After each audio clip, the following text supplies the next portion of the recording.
हाय दोस्तों, तो आज हम मारूबोजू कैंडल्स को देखेंगे, सीखेंगे और उसका मीनिंग देखेंगे क्या है और उसका इंटरप्रिटेशंस क्या है। और हम ये भी देखेंगे कि उसकी बॉडी कैसी है, उसका ट्रेंड में किरदार क्या है। ठीक है दोस्तों, तो अपनी आंखों को ट्रेन कीजिए। अगर आप पहचान जाएं कि मारूबोजू कैंडल्स चार्ट में कहाँ आया है और हमें किस तरह ट्रेड लेनी है, तो आप कभी भी लॉस्ट नहीं करेंगे। तो चलो चलते हैं हम। तो कुछ इस प्रकार से आपको मारूबोजू कैंडल्स दिखाई देते हैं। मारूबोजू कैंडल्स दो तरह के होते हैं, एक बुलिश और दूसरा बैरिश।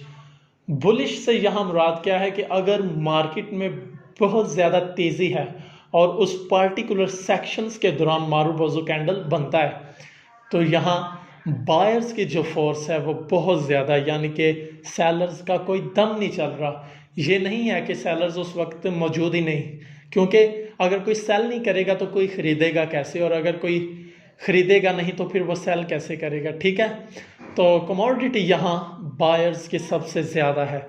और इसी तरह अगर बैरिश मारूबोजू आता है जो रेड कैंडल्स का है, मार्केट गिर रही है और बैरिश मारूबोजू कैंडल बनता है, तो इसका मतलब है कि सेलर्स की जो फोर्स है वो बहुत ज़्यादा है, यहाँ बायर्स का कोई दम नहीं चल रहा।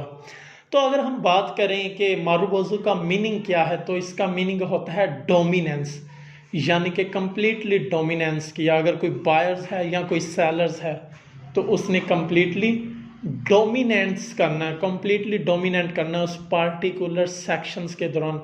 लेट्स सपोज कि अगर वो 1 घंटे का कैंडल्स यानी कि टाइम फ्रेम के हिसाब से, या 4 घंटे या 1 डे का, उस एक कैंडल्स के दौरान जो मारूबोजू ने बनना है वो कंप्लीटली एक तरफा होगा, या तो वो बायर्स होंगे या तो वो सेलर्स होंगे। तो अगर हम बात करें इसके स्ट्रक्चर्स की, तो इसकी जो बॉडी होती है वो लेंथी होती है, लॉन्ग बॉडी, यानी कि 99% जो है ना इसकी बॉडी लॉन्ग होती है। और ऑलमोस्ट नो शेडो, यानी कि शेडो जो है ना होने के बराबर होता है। यानी कि कंप्लीटली जो मारूबोजू है वो थोड़ा सा मिलना मुश्किल है, लेकिन ऑलमोस्ट नो शेडो, शेडो बिल्कुल नहीं होना चाहिए, अगर हो भी तो बिल्कुल लाइट सा। ठीक है, तो दोस्तों अभी हम इसका इंटरप्रिटेशंस देखते हैं। ये बहुत इंपॉर्टेंट है और याद रखना, बी केयरफुली होके इसे सुनना।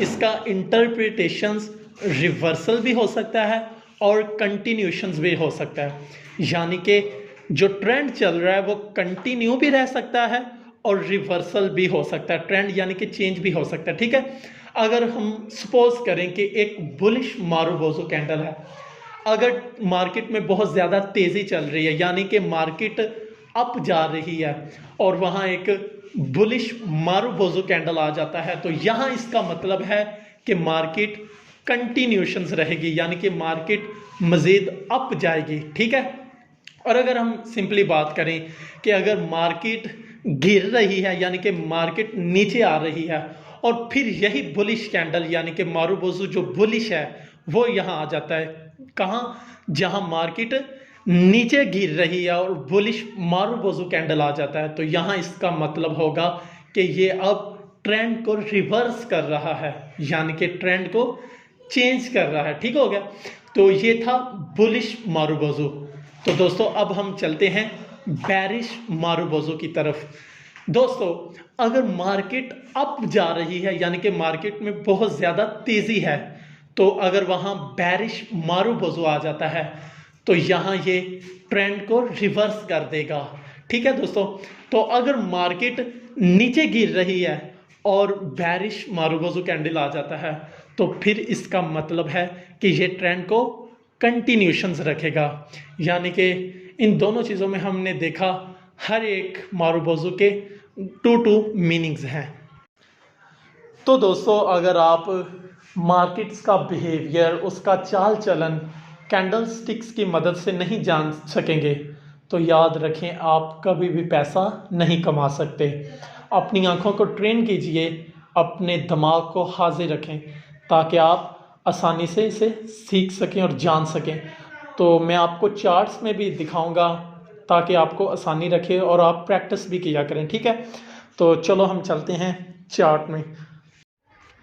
तो दोस्तों हमें यहाँ वाज़ह नज़र आ रहा है कि ट्रेंड जो था वो नीचे की तरफ था, यानी कि मार्केट गिर रही है और ऊपर से बेरिश मारूवज़ो आ गया है।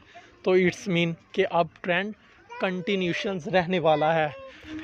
यहाँ जो सेलर्स की कमोडिटी है वो सबसे ज़्यादा का सिग्नल मिल रहा है। यहाँ सेलर्स की पावर बहुत ज़्यादा है, तो यहाँ बायर्स का कोई दम नहीं चल रहा।